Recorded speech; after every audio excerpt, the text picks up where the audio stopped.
to share with you a recipe for squash.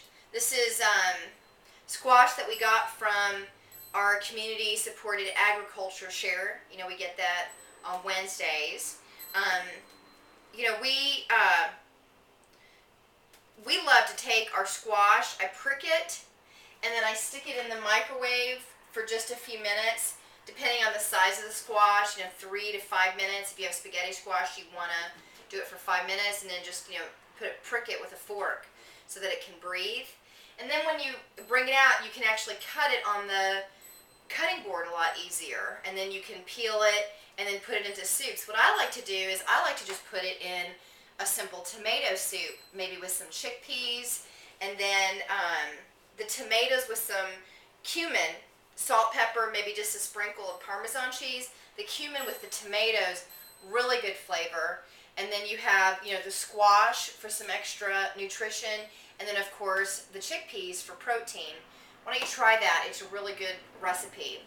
I also wanted to, I love challenges, and as you know, when I started fastfoodfromthefarmersmarket.com, it was part of my own personal health journey. I'm 42, and I have my own businesses that keep me sitting most of the day, and I have scoliosis, which just means I've got a crooked spine.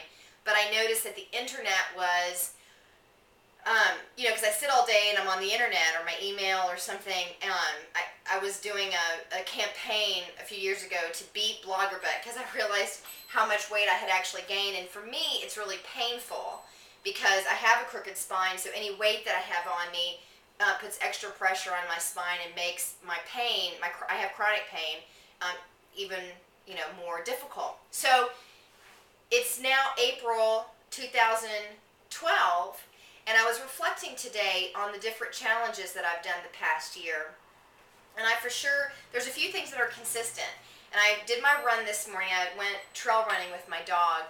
But there's a few things that have really worked for me this past year. And I was watching a Dr. Oz show this past week, and there was a guy he tried all these diets, And he's like, of all the things, he says, I just found a few things that worked for me. So I invite you to do the same. We really do try on and test different programs. I did Jillian Michaels' program, and I really learned about circuit training and different types of exercises from her. But that's when I really got inspired to become a spinning instructor. And guess what's been consistent for me and consistently getting me results? Spinning. So I'm keeping this, and I'm declaring another 8-week challenge with spinning. And then, of course, I also did Dr. Oz and Transformation Nation and Weight Watchers, and I've really enjoyed that. I've been, while I haven't really seen a whole lot on the scale, as I didn't either with Jillian Michaels, but I am seeing inches lost. So I know that my body is gaining muscle instead of fat, right? I'm a couple of inches from having a waist that's good and average for a woman my age and my size. But I thought, gosh, I am so in love with spinning. Of all the programs I've done, that's really what's working. And they're really a no-diet mentality. So I'm going to break it to my Weight Watchers group this next week. Then I'm going to take the power foods that I learned from that program and the supplementation from Dr. Oz, because I do love the 7 keto and the saffron extract. Really like these supplements. I'm going to keep those with my multivitamins. But I'm going to do the spinning program. They have an 8-week weight loss program, and I also realize you guys are consistent. So I've been using my YouTube channel as a way to stay accountable. So while the meetings are really great and I get weighed and so forth, it still keeps me in a diet mentality. I know that at Weight Watchers you can eat anything that you want, and I love that, and I love having unlimited fruits and vegetables. But I really wanted to develop the muscle of, and that's what spinning is all about, is really listening to your body. And I realized I'm really weak at listening to my body. So I'm going to journal every day with my online journal and use the time that I was using to count my points for that. I'm so busy, I have to be really judicious at what I'm actually spending my time on. So the first week, and what works really nicely with that are my yum yum dishes, right? My yum yum dishes. So I'm gonna, here's the thing that, you know, like even with my soup, even though it's not laid out on a plate, although this can be a soup bowl too, you know, because it's got like a little lip here. We've got our veggies, and we've got our carbs and our protein. So, you know, the chickpeas are both a good source of protein and a good source of carbs.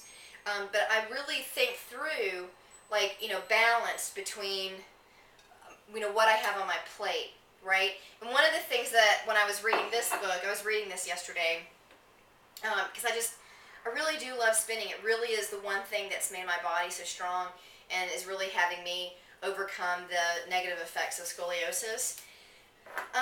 They were talking about we eat products today rather than food, like what our great-grandparents ate, and I love that. So how can we really listen to the how full we are, right? Like, how satiated are you? And they say, you know, never overstuff yourself and never get too hungry. If food coma is number 10 and starving is number 1, you keep yourself in a 3 to 5, and you base it based on your level. So, and then, you know, typical like healthy foods, right? You've got your fruits and vegetables, you've got your lean meats, no fat, low fat dairy, healthy oils, you know, the principles of good eating. So if you want to do the 8-week challenge with me, it's going to go from April 15th to, so this is week 1, this is 2, this is 3, 4, 5, 6, 7, 8. Okay, so the 1st of June, June 3rd. So I'm going to, instead of going to my meetings, because I'm also wanting to go kayaking or running or mountain biking Saturday mornings instead of and I told my friends that are doing Weight Watchers with me, I'm like, I'll do Weight Watchers during the winter, and then we'll see where we are, and then I've got to go spend the time outdoors, and, you know, that's burning calories instead of sitting inside a classroom. So, and I know a lot, so I was like, you know, I think that people who are still learning how to eat right and how to change behaviors, I think that it's a good program for that. But I'm now looking at training for Solly, finding foods that really energize my food for my triathlon, and finding time to get all the training in. So with that said, the first week that you're supposed to journal about, and you get points, okay? And I'll report here because you guys have been with me. I mean, I thought about it, I'm like, you know, the YouTube channel has been a great accountability tool. So they do a healthy habits score sheet, okay? And you're supposed to exercise 5 days per week in heart rate zones, which that's the thing that, you know, you can either be in a fat burning heart rate zone, you can be in a performance race day zone, and it's been really cool about learning how to communicate with my heart. And I realized, like, that's from spinning. I've learned that from being a spinning instructor. It was so interesting when the nurse came here, she was testing us for life insurance. You know, they come and they take your blood and all that. And she put me here in the kitchen on an EKG machine, and we learned how to do heart rate games in spinning. And I was, in my mind, just thinking about those heart rate games, like moving my heart up and down and up and down. And she looked at me, this nurse did, and she goes, I don't know what you're doing with your heart, but stop it. I can't get a good reading. And I laughed. I'm like, oh, I'm sorry. I'm actually playing with my heart and doing heart rate games. She goes, whatever it is, it's screwing up my reading, so stop it. And I thought, wow, you know, I know how to talk to my heart now. It's very cool.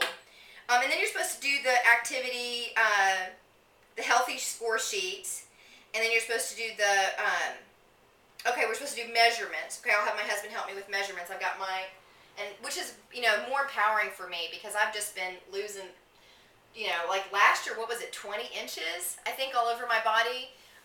They were measuring me at Curves, and so that's the only reason that I know about my measurements is because of Beth, who owns the Curves where I go, is because she's been encouraging me to do measurements. So I'll get my measurements redone, and then what's the first week 1? So I'm going to report here with my meals, and then a report with the spinning program too. How I'm actually training for this triathlon. So the first one is Healthy Habit 1. Stay between a 3 and a 6 on a hunger satiety scale. I think that's how you say that word. How do you know satiety?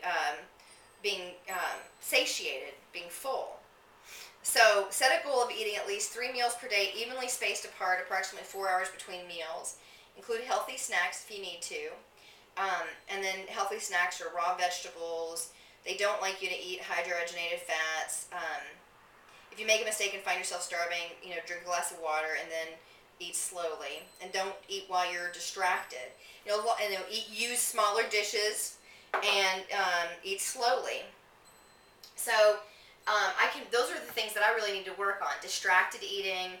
Keep working on my portion control. Because even though I have my yum yum dishes, I can see that I'm weak in that. We were really big portion eaters as a child, so I'm gonna keep working on that. My friend Lisa's coming over, and I'm gonna let her use my Weight Watcher scale because she's still counting points. And if you're counting points, I think that this digital scale is phenomenal. But that's not the skill that I'm working on right now. And I really want to keep listening to my body. So that's week 1, and I'm going to be journaling about that. And then we'll see where I get in June, by the 1st of June. I'm excited about this. I think it's also going to really support my training. I've got an appointment with a trainer to do my spinning threshold so that I can further narrow in on my heart rate zones for my own training for my triathlon. And I also notice, if I'm really tired and I want to work out, staying in a lower heart rate zone, it almost energizes me afterward. It's like a refreshing spa dip or something. I think it's just getting everything going. Like last night we went to a party and I was like, I really don't feel like working out. But I just kept it in the lower, I had my polar heart monitor on. I kept it in the lower rate while I was running, and I just feel amazing. And my back stopped hurting. I was like, I don't know if I can even run today because my back hurts so much. But it's all worked out. So if you want to do this challenge with me, I encourage you to. I love challenges. I was bummed that Transformation Nation was over and that I didn't win. But, we can always be informed by what happened in our past, but create something, really powerful for the future. So I'm really looking forward to my triathlon, which is going to be a 15-mile mountain bike, 3-mile paddle, and a 5-mile run, trail running. So I found this new trail today that's, basically straight down and then straight up. And I'm fine walking when I have to walk. Sometimes I have to walk to keep my heart rate lower. It's fine. Anyway, so I'm signing off, and I'll talk to you this time next week.